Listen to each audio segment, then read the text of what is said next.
Hi, good day, and welcome to this class. Today, we shall be solving this problem as it relates the application of dimensional analysis.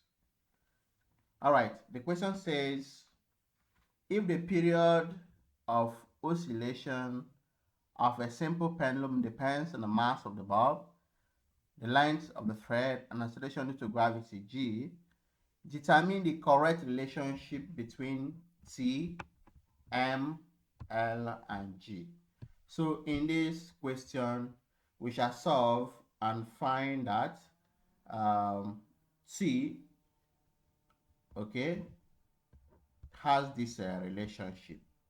T equals K roots L upon G. So we see that this period now doesn't depend on mass of the bulb. So this is possible using dimensional analysis. So let's see how why the mass didn't appear here. So why we say that it doesn't depend on the mass, the period of oscillation of simple pendulum. Of course, you know that this is one of the applications of dimensional analysis. So we are told that T depends on the mass, the length, and acceleration due to gravity. So if we remove this proportionality sign, we introduce a constant which is dimensionless. This constant is dimensionless. It has no dimension. So what we do next, if you have watched our previous video, we equate the dimension of the left-hand side to that of the right-hand side. So this is the left-hand side, and this is the right-hand side. So of course, this period, we equate the dimension of this left to that of the right. But before we do that, we assign powers to these variables here. So we have, this is mass, of course, this is acceleration due to gravity. So this is, let's label this power A, then this is the length, power B, and acceleration due to gravity, let's label it C. Of course, we are told that this period depends on the mass, length, and the acceleration due to gravity. So we want to actually know if this will appear in the dependence. Of course, the power of A will tell us if this period actually depends on the mass of the bulb. So what we do is that using MLT, which is basically the dimension of mass, length, and time, which is fundamental in the treatment of dimensional analysis, we see that there is no dimension here. So this is m raised to the power of 0, L raised to the power of 0, T to the power of 1. Because what we have on the left-hand side is just the dimension of the period, which is T. The dimension of the period is T because the period is talking about time of oscillation of simple pendulum. So coming here, we have mass, dimensionally is capital M, so is retaining the M here. So this is length. Length dimensionally is L, so we still have it to the power of B. G is acceleration due to gravity. We know that acceleration due to gravity is talking about acceleration, of course. But I know acceleration is meter per second square. So dimensionally, this is L. Meter is talking about a unit of length. This is seconds, talking about a unit of time. This is LT by 2. So what we have now here is LT by 2. So what we do now is we raise it to the power of C, which we have done before. All right, going further, we're going to expand the brackets here. So we have, this is m to the power of 0, L to the power of 0, T to the power of 1 equals, this is m to the power of A, L to the power of B, this is L to the power of C, and T to the power of minus 2C. So what we do next, we see that L, we have two L here that are common. We are going to bring it together using law of indices. This is m to the power of 0, L to the power of 0, T power of 1 equals m to the power of A, this is talking about mass, L, this is will be B plus C, then we have T to the power of minus 2C. So having done this, you see, we equate the powers as the basis will be the same. So we're going to form equation here shortly. So saying that m to the power of 0 is equivalent, or it equals to m to the power of A. And what we have here quickly is that A equals 0. So A equals 0, and A is the power we have for mass. So you see that this goes away. So the period of oscillation of simple pendulum actually doesn't depend on the mass, as we shall see in the final equation.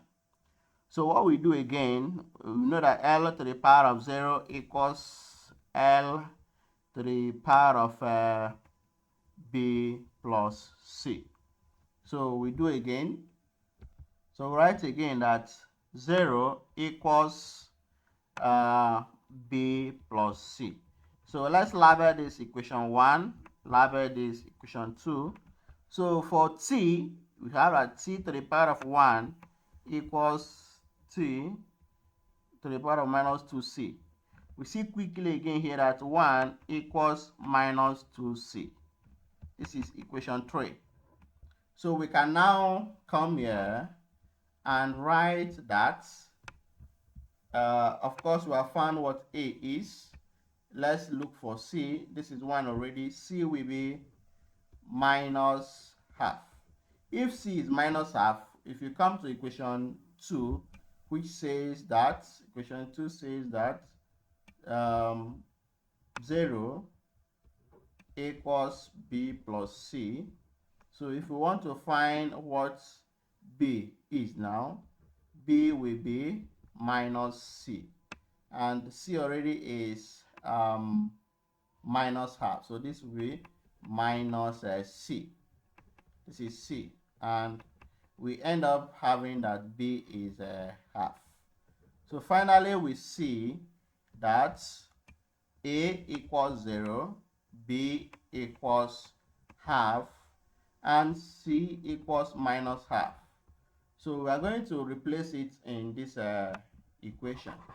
If this is your first time of coming across this channel, Neselifa, do well to check our playlist for videos that might interest you. Share it to your learning colleagues and subscribe for more updates, video updates.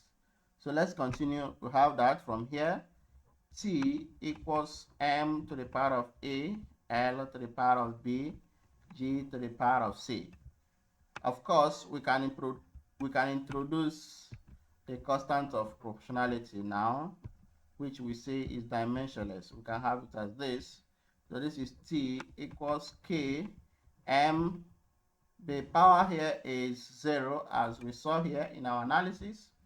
L, the power is B, so we have 1 upon 2. And G is to the power of C, so we have minus 1 upon 2.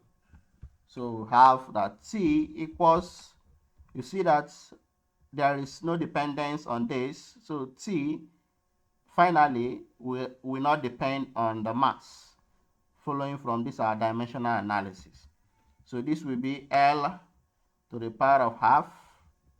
Okay, so this is same thing as writing 1 upon G upon 1 upon 2. All right, so this is same as writing this. So but let's check it carefully. This is same as writing, this is times 1 upon, this is 1 upon G to the power of. So if we write this, this is just mass that we are doing here. If I write G to the power of 1 upon 2, it's same thing as writing this. So it's same thing as writing this.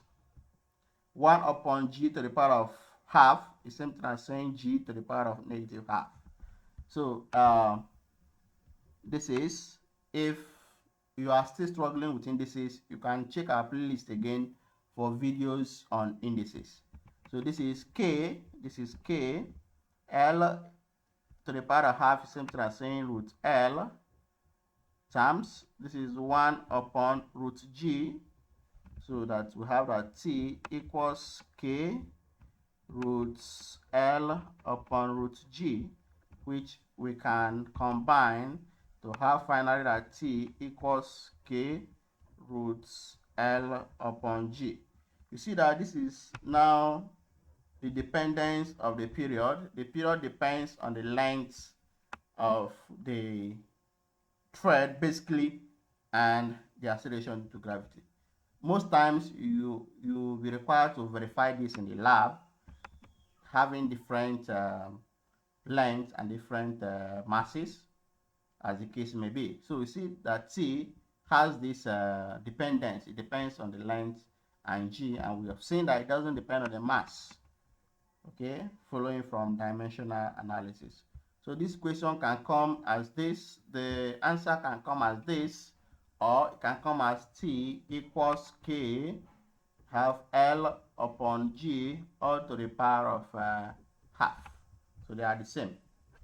So as I've said again, if you find these videos interesting, don't forget to give it a like, share it with your learning colleagues, and don't forget to subscribe for more updates. This is Neselefa.